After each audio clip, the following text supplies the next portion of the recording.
सो hey guys, आज मैं explain करने वाला हूँ एक मानवा जिसका नाम है टू नॉट डाई। ये मानवा एक बुलिड किड पर बेस्ड है। जो बंदा अक्सर अपने परिवार से, अपने स्कूल में हर बच्चे से बुली होता रहता था एंड अब वो रिवेंज चाहता है उन सब लोगों से जो उसे अक्सर परेशान किया करते थे। तो ये कहानी रिवेंज पर बेस्ड है, तो जरूर से इस वीडियो को पूरा वॉच करना। एंड हाँ, इस वीडियो में काफी सारे ऐसे सीन्स भी हो सकते हैं जो तुम्हें डिस्टर्ब कर दें, तो प्लीज अपनी रेस्पॉन्सिबिलिटी पर खुद देखना। सो इस कहानी का मुख्य किरदार है दाजुन इम एंड वो अक्सर ऐसे लोगों से भागा करता था जो उसकी आंखों में खटकते थे, वो उसे परेशान करते और उसे दर्द पहुंचाते थे। वो चाहता था कि कैसे ना कैसे करके वो उनसे रिवेंज ले। ऐसा तो उसके मन में शुरुआत में नहीं था, पर वो चाहता था कि वो कैसे भी करके सरवाइव करे। And that's why this story named to not die, ताकि वो ना मरकर अपने आप को सरवाइव कर सके। सो कहानी की शुरुआत में हम देखते हैं एक स्कूल को, जहाँ एक बच्चा जो इस कहानी का मुख्य किरदार है और जिसका नाम दाजुन इम है, उसे देखते हैं, जो कि अभी काफी घबराया हुआ और कुछ लिखे जा रहा था। वो सोच रहा था कि मैं आगे क्या लिखूं,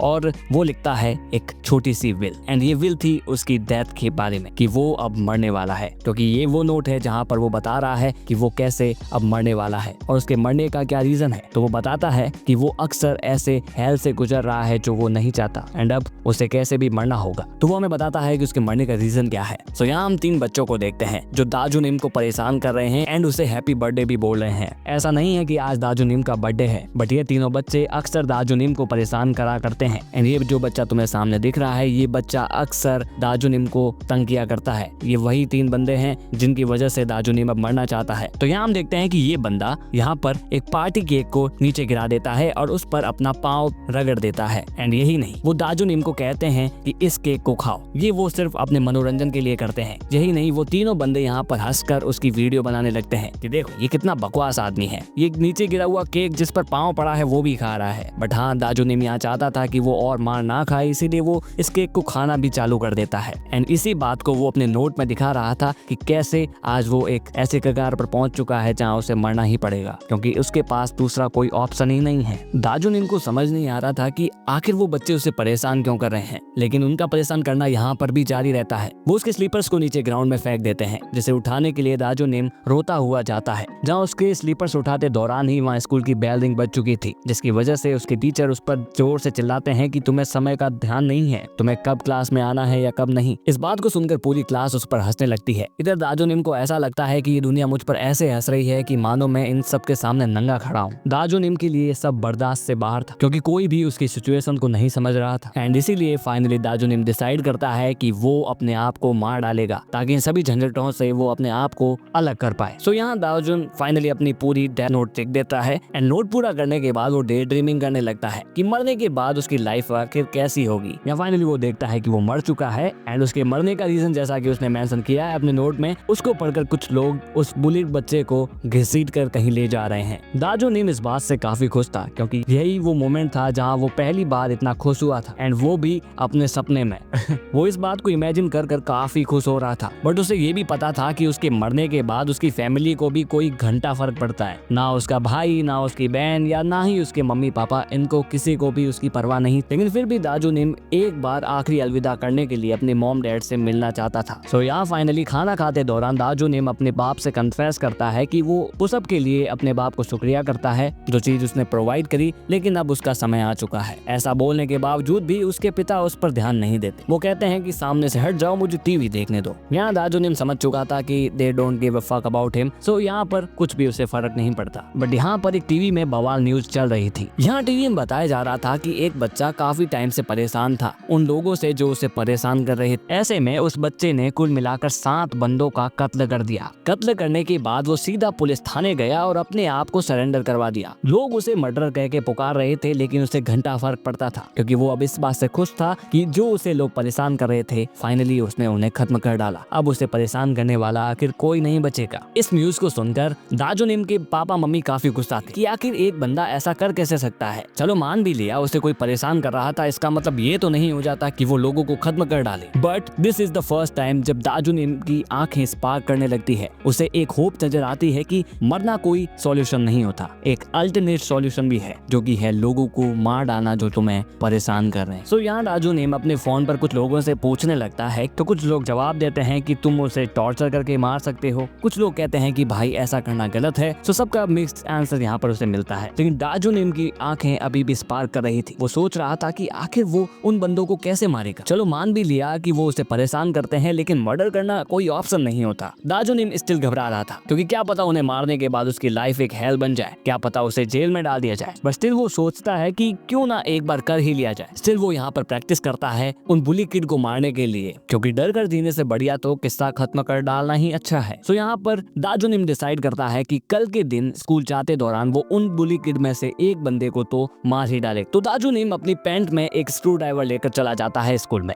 दाजुनिम ने डिसाइड कर लिया था कि आज आर पार हो ही जाए। तो यहाँ पर वो बुली करने वाला बंदा फिर से आकर दाजुनिम को परेशान करने लगता है। दाजुनिम यहाँ पर थोड़ा बहुत घबरा कर श्योर होता है कि चलो आज इसका किस्सा खत्म ही कर डालते हैं। तो वो अपनी पैंट में धीरे धीरे हाथ डाल के स्क्रू ड्राइवर को बाहर निकालने की कोशिश करता है, बट वो बुली बंदा उसे बार बार ऐसी नजरों से देखता है कि दाजुनिम का कॉन्फिडेंस वहीं लूज हो जाता है। एंड वहाँ उसे रियलाइज होता है कि वो उसे खत्म नहीं कर सकता, क्योंकि वो इतना पावरफुल नहीं है जितना वो अपने आप को बनाने की कोशिश कर रहा है। सो यहाँ दाजुनिम को पता चल जाता है कि आज तो उससे कुछ नहीं होने वाला, क्योंकि वो एक पावरलेस बंदा है। तो यहाँ पर वो बंदा फिर से दाजुनिम को पीटने लगता है। यही नहीं, वो बुली करने वाला बंदा इतना फ्रस्ट्रेट हो जाता है दाजुनिम से कि वो आज उसे शाम को एक बिल्डिंग के अंदर बुला लेता है, जहाँ उनका आइडिया और कुछ भी नहीं, बस उसे बुली करने का था। तो यहाँ शाम के दौरान वो एक अबैंडन्ड बिल्डिंग में चले जाते हैं, जहाँ पर उन्होंने काफी सारी शराब की बोतलें और बियर का बंदोबस्त कर रखा था। दाजुनिम एक शरीफ बच्चा था जो शराब वगैरह नहीं पीता था, लेकिन यहाँ पर वो बंदे डिसाइड करके बैठे थे कि आज तो बंदे का पूरा मजा लेना है। सो बुली करने वाले बच्चे क्या करते हैं, शराब में अलग अलग तरीके की गंदी चीजें डालने लगते हैं, सिगरेट वगैरह। यही नहीं, अपने सॉक्स वगैरह को भी उस ग्लास में डाल देते हैं और फिर दाजुनिम को कहते हैं कि इसे पियो। अब दाजुनिम इतना डर चुका था कि अगर वो नहीं पीता तो वो उसे कितना मारेंगे, इसी वजह से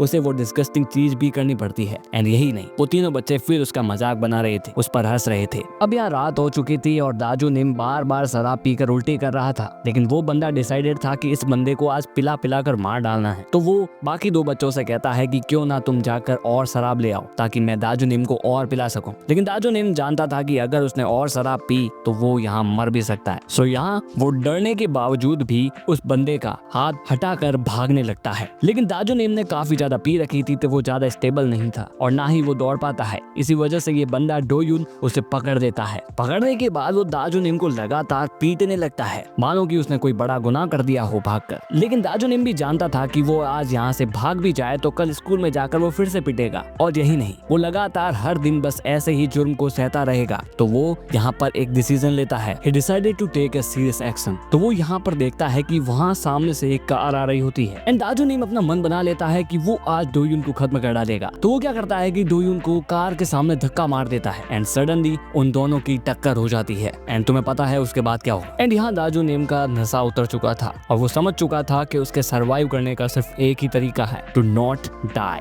लेकिन अभी भी प्रॉब्लम ये थी कि दाजुनिम इस बात से डरा हुआ था। उसके अंदर दो इमोशन चल रहे थे, पहला कि उसने ऐसा कर अच्छा किया, लेकिन दूसरा इमोशन ये कह रहा था कि यार कितना ही वो बुरा हो पर उसको मारना सही नहीं था। बट स्टिल जो भी हो उसने अपना रिवेंज तो ले ही लिया। सो अगले दिन स्कूल में उसे लगता है कि आज तो बहुत ज्यादा लफड़ा होने वाला है। बट वो देखता है कि स्कूल बिल्कुल शांत थी, पहले की तरह कोई हल्ला गुल्ला नहीं, कोई उसे परेशान करने वाला नहीं, सब आज एकदम से शांत था। एंड हाँ, डोयुन भी नहीं आया था। लेकिन तभी क्लासरूम टीचर आकर उन्हें बताते हैं कि डोयुन का एक्सीडेंट हो चुका है, वो सीवियरली इंजर्ड है, मरा नहीं है, सीवियरली इंजर्ड है। एंड पुलिस के अनुसार सर बताते हैं उसके एक्सीडेंट का रीजन था सड़क पर लापरवाही से चलने का। तो यहाँ पर दाजुनिम को थोड़ा सा रिलीफ मिलता है कि फाइनली अब उसे कोई भी प्रॉब्लम नहीं होगी, ना ही पुलिस का केस, ना ही पुलिस का सिनेरियो, क्योंकि उसके एक्सीडेंट का रीजन तो उसकी सड़क पर लापरवाही से चलना था। तो दाजुनिम यहाँ भगवान का धन्यवाद करता है कि चलो कहीं ना कहीं एक भगवान तो है जो उसे आज बचा चुका है, क्योंकि वो जानते हैं कि उस पर कितनी प्रॉब्लम, कितनी आपदा आ रही थी, जिसकी वजह से आज उसने ऐसा रिवेंज लिया, ऐसा कारनामा किया जो कि भगवान के लिए भी टोटली नॉर्मल था। बट दाजुनिम की खुशी ज्यादा देर तक नहीं टिकती, क्योंकि स्कूल में थोड़ी देर बाद ही पुलिस आ जाती है। दाजुनिम यहाँ समझ जाता है कि कोई भी भगवान वगवान तो नहीं है जो मेरी बात सुन ले। दाजुनिम समझ जाता है कि आज वो बड़े लफड़े में फंसने वाला है। तो यहाँ दाजुनिम को ऑफिस में बुलाया जाता है, जहाँ पर उसे हथकड़ियों से बांध दिया जाता है। पुलिस बताती है कि वहाँ पर एक सर्विलेंस कैमरा लगा था। तो यहाँ पर दाजू निम एक क्रिमिनल साबित होता है। सभी टीचर्स उससे नाखुश थे कि आखिर एक इतना शांत सा रहने वाला बंदा आखिर ऐसा कैसे कर सकता है। लेकिन हाँ, ये सब एक सच था कि दाजू निम ही वो बंदा है जिसने डोयुन को धक्का दिया था कार के सामने। सो यहाँ दाजू निम के माँ बाप भी आते हैं और यही नहीं, डोयुन के माँ बाप भी आते हैं जो दाजू निम पर काफी गुस्सा थे कि आखिर उसने उनके बेटे के साथ ऐसा क्यों किया। सो यहाँ कोर्ट में हमें मालूम पड़ता है कि वैसे तो सारे सबूत दाजू निम के खिलाफ जाते हैं, लेकिन दो चीज उसके फेवर में थी। पहला कि उसे फोर्सफुली अल्कोहल पिलाया गया था और दूसरा उसने अपनी विल पहले से ही लिख दी थी कि वो आज मरने वाला है। तो ये दोनों चीज उसे यहाँ पर बचा लेती हैं। लेकिन ये बात भी उतनी ही सही थी कि उसने अटेम्प्ट टू मर्डर का काम किया था। तो यहाँ पर कोर्ट उसे 2 साल की पूरी निगरानी पर छोड़ देती है। यानी इन 2 सालों के दौरान उसने कोई भी अलग गुनाह किया तो उसे जेल में डाल दिया जाएगा। लेकिन अभी भी दाजू निम के लिए ये चीजें इतनी आसान नहीं थी, क्योंकि उसके माँ बाप उसे यहाँ से अकेले ही छोड़कर चले जाते हैं। यही नहीं, उसे स्कूल से भी निकाल दिया जाता है। दाजू निम को लगता है कि चलो अब हर चीज से तो मैं निकल चुका हूँ, लेकिन अभी भी उसके पास एक घर तो है। लेकिन जैसे ही वो अपने घर पर पहुँचता है तब उसका बाप उसे घर में अंदर घुसने से रोक लेता है। वो बोलता है कि अब से तुम इस घर में नहीं रह सकते। इसका मतलब अब उसका हर जगह से ठिकाना उठ चुका था। दाजू निम इस बात से परेशान था कि अब उसके पास और कोई नहीं बचा, ना ही उसका परिवार, ना ही उसके दोस्त, ना ही कोई स्कूल। चलो ये भी ठीक था। लेकिन रास्ते पे चलते दौरान डोयुन के बंदे यानी वही दोस्त वापस से मिल जाते हैं जो काफी सारे बंदों को अपने साथ लेकर आए थे। उनके हाथों में हथियार भी थे क्योंकि वो अब डोयुन का बदला लेना चाहते थे। यहाँ पर वो बंदे उसे पीटने लगते हैं। दाजू निम समझता है वो यहाँ पर कुछ भी नहीं कर सकता। वहीं डोयुन का एक बंदा उसे काफी पीटने के बाद कहता है कि अच्छे से माफी मांगो, अगर नहीं मांगोगे तो हम और पिटाई करेंगे। वो जानता था कि अच्छे से माफी मांगने के बाद भी वो उसे पीटेंगे।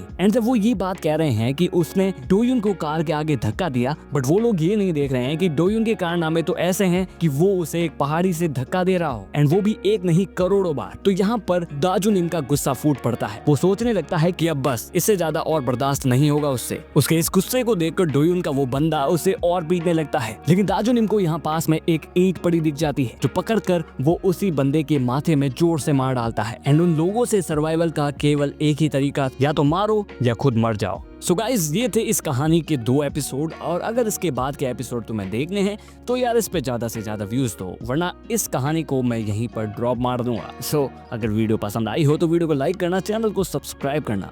आई see you guys in the next video. Till then bye.